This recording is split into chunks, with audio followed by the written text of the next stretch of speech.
Kung nila lahat, pero karamihan, ganito. Malaki ang pagkakaiba ng nanay sa tatay. Bakit?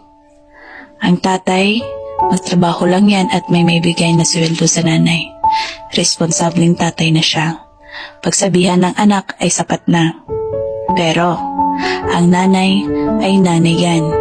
Simula sa paghihirap, sa pagdadala sa sinapupunan, hanggang sa mailuwal ang anak, hanggang sa pag-aalaga pag may sakit, pagtingin, pag-aasikaso, pagpapakain, paglilinis, pag-aalala, paghatid sundo, pagluluto, paglalaba, pagtatanggol, kargo lahat ng nanay yan.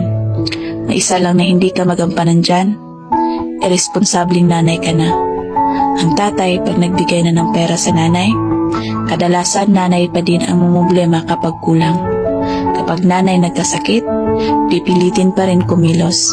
Magampanan lamang ang pagiging nanay.